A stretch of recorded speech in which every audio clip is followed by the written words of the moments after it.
Assalamualaikum warahmatullahi wabarakatuh. Selamat pagi anak-anak. Semoga anak-anak dalam keadaan sehat dan semangat untuk mengikuti pembelajaran, khususnya kepada kelas 6 SD Negeri 12 Karangjati. Kembali lagi bersama saya Trisetiono. Saya akan menjelaskan pembelajaran 5, tema 1, tumbuhan sahabatku.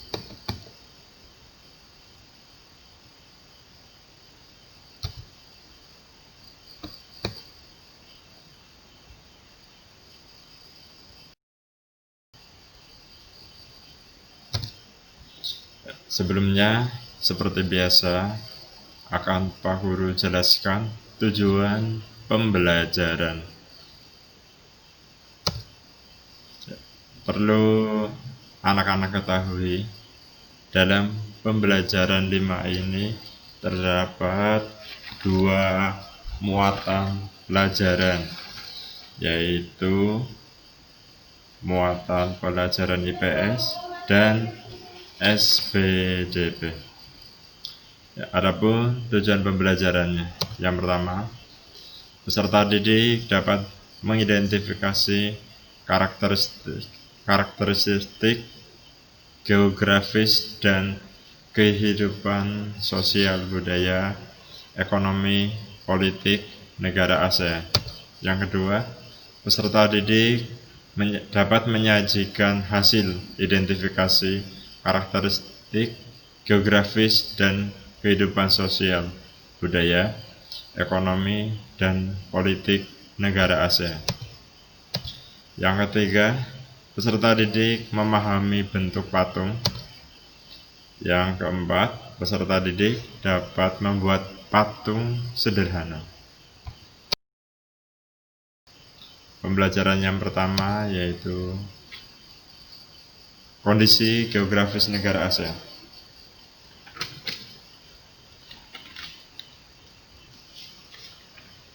Perlu anak-anak ketahui bahwa secara geografis negara ASEAN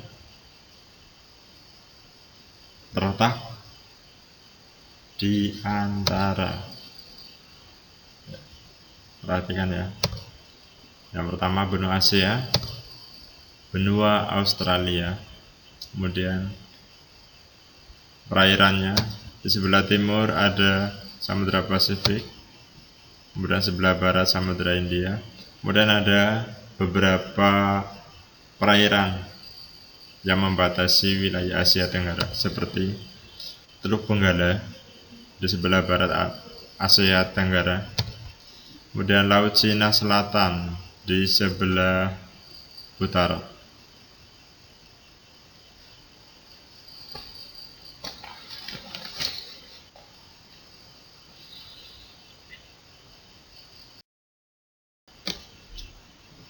Negara-negara ASEAN, Pak Guru mengingatkan ya, ada 10 anggota.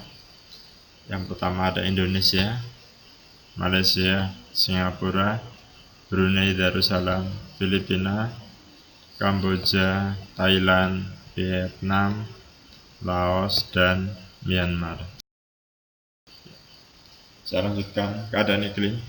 Secara astronomis, ASEAN terletak antara 28 derajat lintang utara sampai 11 derajat lintang selatan. Sehingga kalau kita lihat wilayah ASEAN itu berada di daerah yang beriklim tropis, karena juga dilalui oleh garis khatulistiwa. Nah, perlu anak-anak ketahui ciri-ciri iklim tropis. Yang pertama, curah hujan tinggi karena pengaruh adanya angin muson barat. Kemudian suhu udara yang panas karena berada di dekat garis ekuator.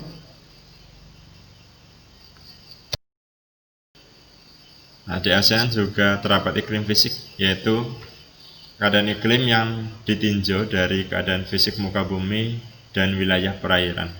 Beberapa iklim fisik di kawasan Asia Tenggara, yang pertama adalah iklim laut, yaitu dipengaruhi oleh angin laut.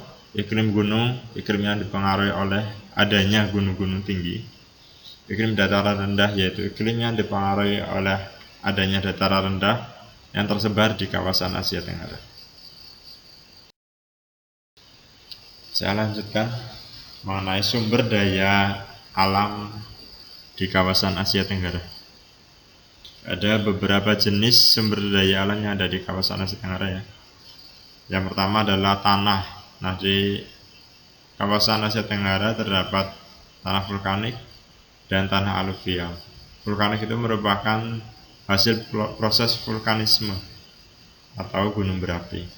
Tanah aluvial atau endapan itu merupakan jenis tanah yang dibawa dan diendapkan oleh aliran sungai. Yang kedua, hutan, yang di dalamnya terdapat flora dan fauna. Curah hujan yang tinggi menumbuhkan hutan tropis yang kaya akan flora dan fauna, menghasilkan berbagai macam hasil hutan seperti rotan, kayu, dan sebagainya yang dapat dimanfaatkan. Ketiga, perairan. Kecuali negara Laos ya anak-anak, semua negara di kawasan Asia Tenggara itu memiliki laut. Nah, laut itu merupakan sumber daya alam yang penting sebagai sumber bahan makanan, jalur transportasi, objek wisata, sumber bahan tambang, minyak bumi, gas alam, dan lain-lain. Sumber daya alam yang keempat, tambang. Berbagai hasil tambang negara-negara Asia Tenggara. Contohnya ya, yang pertama negara Brunei itu merupakan penghasil minyak bumi dan gas alam.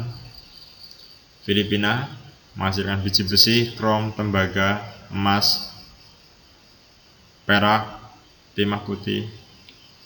Kemudian negara Indonesia seperti minyak bumi, gas alam, biji besi, emas, perak, timah putih. Kemudian Kamboja, biji besi, mangan, fosfat, emas. Laos, penghasil batu bara, biji besi, belerang, emas, gips, timbal, tembaga.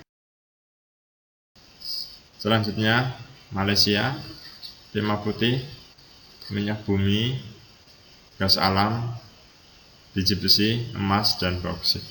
Myanmar, minyak bumi, emas, timbal, tembaga, timah. Thailand, timah putih, emas, wolfram, timah hitam, mangan. Timor Leste, emas, mangan, marmer, minyak bumi. Vietnam, emas, biji besi, timah, gamping, fosfat, seng, minyak bumi.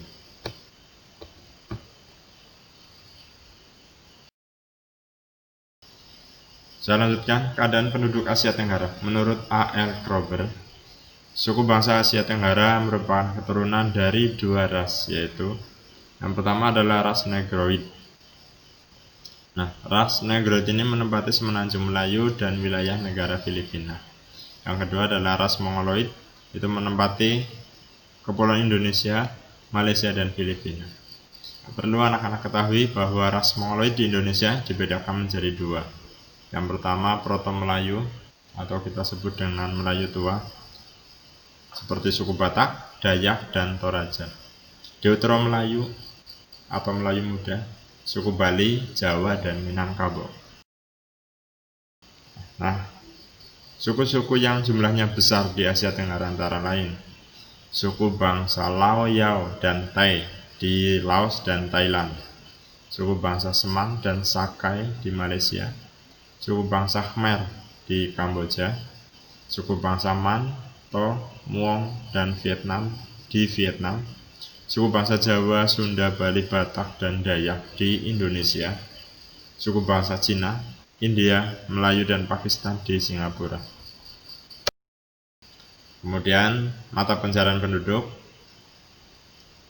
Sebagian besar mata pencarian penduduk itu merupakan petani, kecuali negara Singapura, karena sebagian penduduk Singapura itu bekerja dalam bidang industri dan berdagang. Hal itu dipengaruhi oleh kondisi geografis negara Singapura yang sempit, yang tidak memungkinkan untuk bertani, sehingga sebagian besar penduduknya itu bekerja di bidang industri atau perdagangan. Ya, sudah selesai anak-anak untuk kegiatan yang pertama. Selanjutnya Pak Guru berikan latihan-latihan soal. Yang pertama adalah sebutkan letak astronomis Asia Tenggara. Nomor 2, sebutkan letak geografis Asia Tenggara yang berada di 3 perairan. Sebutkan ciri-ciri iklim tropis Asia Tenggara. 4, sebutkan manfaat sumber daya alam dari laut. 5, sebutkan suku-suku yang jumlahnya besar di Asia Tenggara. 6, menurut A.L. Kroeber, suku bangsa yang tinggal di kawasan Asia Tenggara merupakan keturunan dari 2 ras. Sebutkan. 7, jelaskan mata pencaharian sebagian penduduk di kawasan Asia Tenggara. 8, negara manakah di Asia Tenggara yang pertumbuhan penduduknya paling rendah?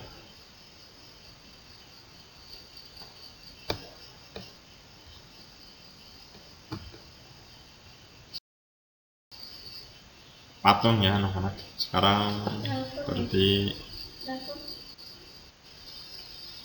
materi SPDP. Nah, hutan tropis di sebagian besar wilayah Asia Tenggara.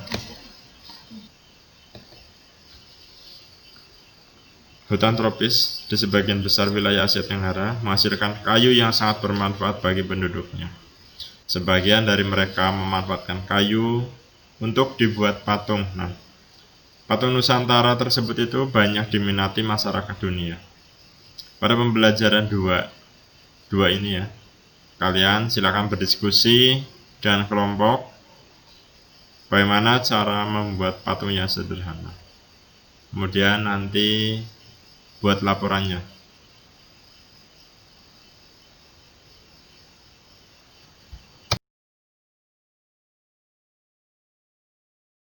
Ya, demikian apa yang dapat Pak Guru sampaikan di pembelajaran 5 tema 1.